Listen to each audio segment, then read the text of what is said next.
the idea that these would have to have originated gradually over time, one by one, is absolute insanity. So there you go. So this notion of chemistry becoming biology, yeah, it's nonsense. Is one that you think is a big problem. It's basically. impossible. Even if there is evolution, micro or macro, we would say it's God-guided. So we would not attribute it to some randomness or chemistry becoming biology. Yeah, I know. We would say that this was a guided process. I got a counterpoint. Right, go on. I would say that I would do whatever you need to do. Yeah. I would say don't go down that path, because the Christians went down that path and look where it's got them. They've given away the whole religion. No, but the question of morality, what is it to be a decent human being? Science cannot address that question. Well, they think they can. Well, they can't though, because they can go by social consensus of a particular time, Yeah. but what they can't say is that as an absolute, this is the blueprint. They can't do that. We believe that you have to go to something way above the capacity or capability of human beings, and that would be the God that you believe in and that I believe in. Well, I don't. I believe in some sort of creative power. I don't know the nature of it, but yeah. You've said to me that you've studied evolution from a scientific paradigm. Yeah. And in fact, you find a lot of evidence that seems to contradict the general narrative of human being and chimp ancestry. Is that right? Yeah, it's nonsense. Because I haven't really studied that very much. So what have you found that has convinced you otherwise? No, there's a bunch of things, but it primarily comes from the innate complexity of life. Because the more that we study it, the closer we go into the cells, we get deeper and deeper into the basic cells. They're actually very, very complex. Very complex. And they're reliant on multiple interdependencies within the cell to do even basic functions. So the idea that these would have to have originated gradually over time, one by one, is absolute insanity. So there you go. So this notion of chemistry becoming biology, yeah, it's nonsense. Is one that you think is a big problem. It's basically. impossible. The amount of complexity within even the most basic life forms that we see, that's what I'm saying, how it would arise via natural processes is beyond me. Random processes. So the least that I can say is that the mechanisms that they tell us of how it works, they're not telling us all, or they don't know. I would say that you should just throw it all out and say the idea is that natural selection and random mutations, the key is mutations, they drive evolution. They drive and I'm trying to tell you that if you look into this actual structure of a cell and its DNA and how it replicates and what mutations actually are, mutations are not good things, they're not something you want. Mutations are almost... generally detrimental. That's right, they're almost always deleterious. They cause a problem. And inside your cells, when the DNA replicates, it also has a system within it, I don't remember the name, it has a system of scanning for mistakes and taking them out and fixing them. Track the garbage away. It tries to fix it. So we're trying to say that all of the incredible complexity of life that we see, including never mind your own body and your brain, which is beyond explanation other than it was created as far as I'm concerned. They're trying to say that comes from the accumulation of errors that get past that fixing mechanism, and that mutation has to give you something new. It has to give you a functioning structure or a new protein or something that gives you value. Right? Because the premise is that organisms change over time due to changing environmental circumstance, and one gets chosen, like I get chosen over you or you get chosen over him because you've got a mutation that gives you an advantage over him. Yeah. Somehow that will change your DNA to give you, I don't know. An edge, yeah. Yeah, an edge, but like most people think that evolution is adaptation. They're not. They're not the same things. Inside your DNA, you've already got all the instructions you need to build everything in your body, right? The easiest example of this is dogs. We can breed dogs and they look very different. They have different capabilities somewhat. But do they change fundamentally? They don't change fundamentally. They get bigger or smaller. Is that evolution? No. They get longer or shorter. They have long hair, short hair, curly hair, different colors, bigger muscles, more aggressive. Those are not aspects of evolution, that add aspects of the DNA that's already within the cell being promoted or rejected, moving one way or the other. If that dog can grow gills and swim underwater, I believe the evolution. It ain't happening. It can't happen. So William, from our perspective, Nonsense.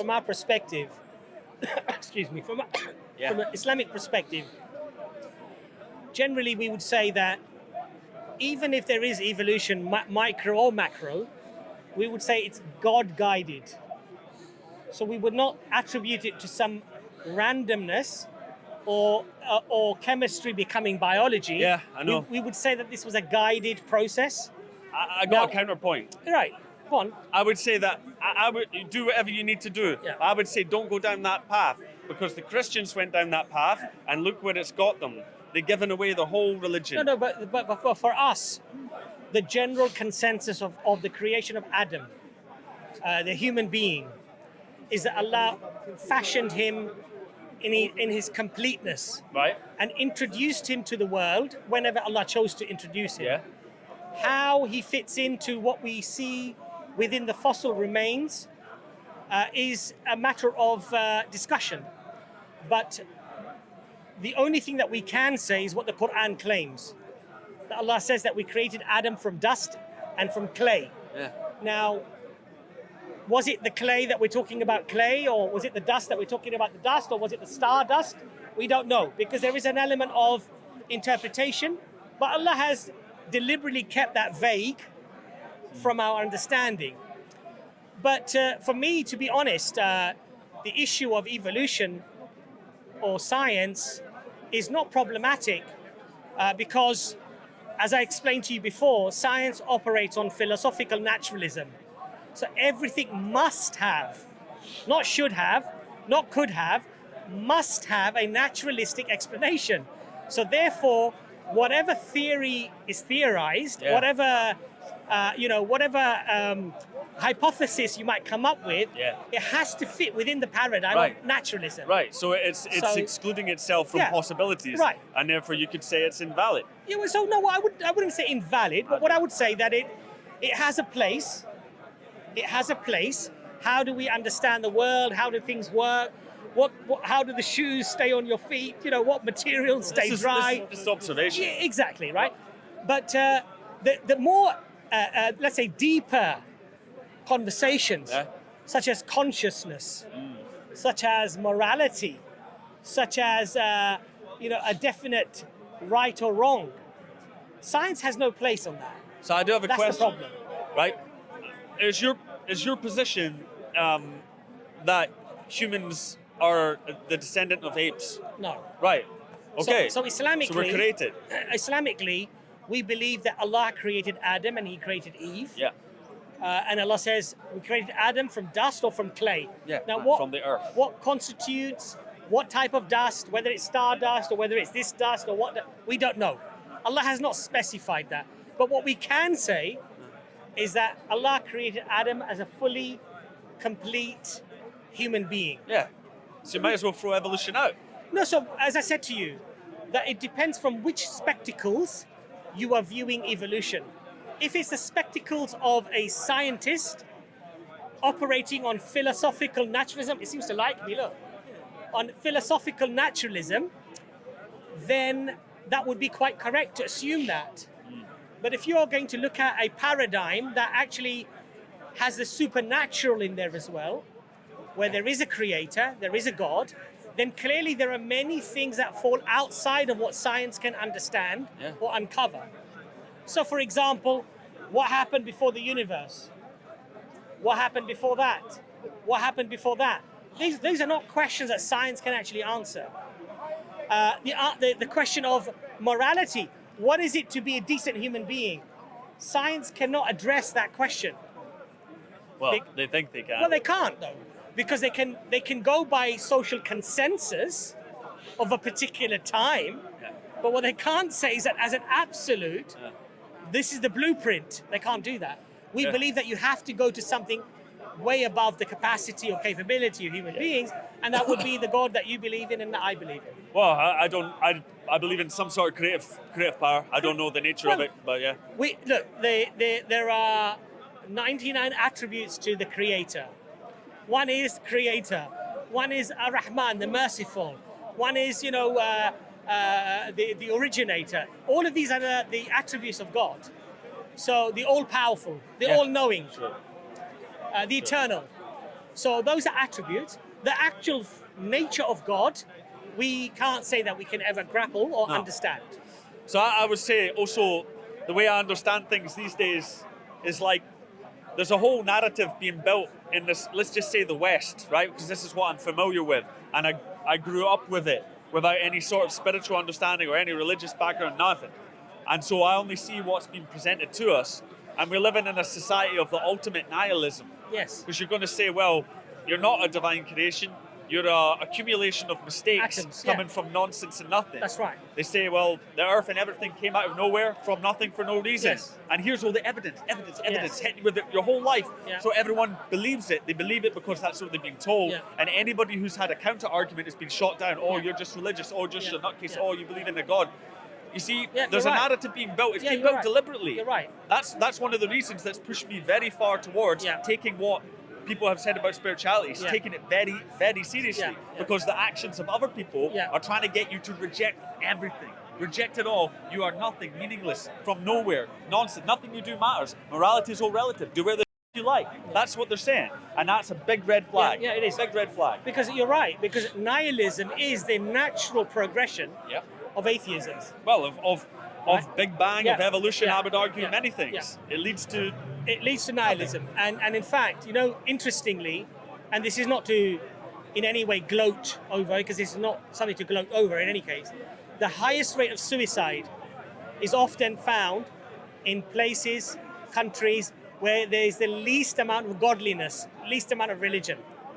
Because it leads to despair. yeah. Because if you're just, as you said, accidental particles of matter that have come together, Yeah. then really live or die, eat or drink, or abuse or not abuse is Yeah. irrelevant. Yeah. It has no Right. meaning. Yeah. And I'm pretty sure there's some forces out there that desperately want us to believe Yeah, that. absolutely. To sever our Absolutely. own connection. Well, we God. believe actually that we believe that this is the role of Shaitan, Yeah. to make you despair and to make you fall, and this is his role. So when God creates Adam in the Quran, Allah explains, peace be upon him, the angels say, "Will thou create a being that will spill blood and spread mischief on earth?"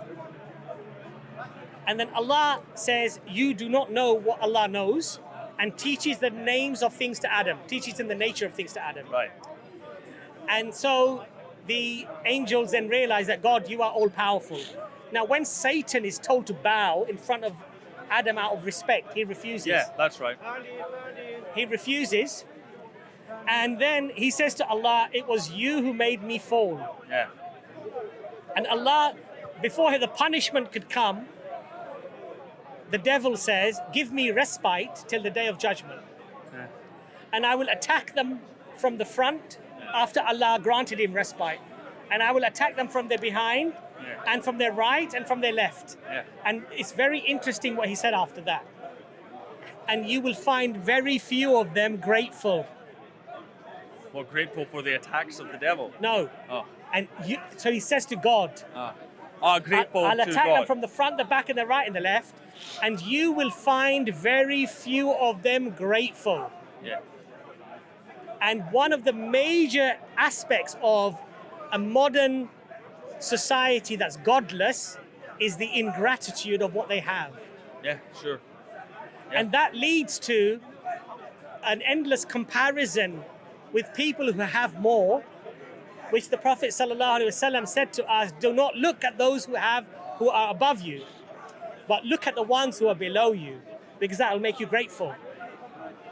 And so it's very important that these lessons that we are taught from the Creator actually empower us, and they help us not only to form a connection to the Creator, Yeah. but to have a better psychological, a better physical relationship with ourselves, Yeah. with our families. That's right. Yeah. You know? Yeah, we need the connection Because to one the of the divine. things that Dr. Imran said that they often do as a practice to patients Uh-huh. is they have a list of things to be grateful for. I forget the exact term. And when people start writing down, "I'm grateful for my health, I'm grateful for my eyes, I'm grateful for my mum, I'm grateful for living in England where I have a health service, I'm grateful for medicine," well, there are You might want to Well, might have to take an experimental gene therapy you might to get have access to it, pay. though. You might have to pay for Wouldn't that you? soon. Yeah, you might have to pay for that soon. I'm not a But big fan of them. the people start feeling better, Yeah, right. Well, yeah, gratitude, right? right? Because they now feel that they have things that are of such huge value, And this is one of the things that religion teaches you, which is to be grateful, to have gratitude for the favors of your Lord. That's why one of the chapters in the Quran, there's a verse that is repeated many times in that chapter. Yeah. And it says, فَبِأَيِّ آلَاءِ رَبِّكُمَا تُكَذِّبَانِ. How many of the favors of your Lord will you deny? Because when you seriously think about them, you realize that you have a lot to be grateful for. Absolutely. There was I think I don't remember the guy's name. You'll know who I'm talking about. I think he was a Sufi poet or mystic or something. But he said a famous quotation that I really like. I remember it. It's just what you're saying. Is the struggle ends where appreciation begins. Yeah. And that's an amazing piece of insight. That's very true. Yeah. That is very, very That's it. true. Because no matter what, so we have a very interesting story of Prophet Moses, peace be upon him. And he's walking past a man who is absolutely destitute, even has no clothes, and he's covering his shame with just earth. So he turns to Moses. He says, pray to your Lord to ease my condition. So Moses prays to Allah. And Allah says, tell my servant to be grateful. So Moses informs the person. Allah says, be grateful. Yeah. He says, grateful for what? I don't even have clothes. I'm covering my shame with the earth. Yeah. At that second, a wind comes And blows the earth away. away. So in that is a great lesson for all of us. Sure. That gratitude is such that, and you know, one of the interesting stories also in the Quran is about Prophet Abraham. And Allah refers to Prophet Abraham as Khalilullah, the friend of Allah. And he says, Ibrahim was grateful for some of the things that we gave him. Right. Some. Yeah. Very interesting. A prophet of God, yet even he could not be grateful for everything that we gave him because those were uncountable. They were innumerable. You cannot count the favors of your Lord. And so gratitude it's an amazing thing. Yeah. And it's a very big concept actually in Islam about of being grateful and having gratitude. Yeah. But I know, sorry, if I took the conversation where you didn't want it to go, I apologize. Because you did say evolution, so I do apologize about that. But you know what it is? William, we wish goodness for everyone that we see. So. Without sort of being too, like, bashing people, like, you know, like following them around the park and shouting and screaming at them. But you're a nice guy. I see you as that's why I approached you. I'm honest. You know, you're a nice guy. I'm speaking good faith. I'll tell you why you're a nice guy, because what you see is what you get. There are lots of people that they might be friendly or they might be sort of cordial, but inside what's going on, you don't know. No. You, on the other hand, I felt when we had conversations before, what you felt, it was you wore it on your sleeve, I'm right? saying what I think. Yeah, which is brilliant because that makes a really nice conversation. Yeah. So I wish goodness for you as a brother in humanity. And all I'm going to say to you is, I don't want to bash you about Islam. All I want to say to you is, just have an open mind.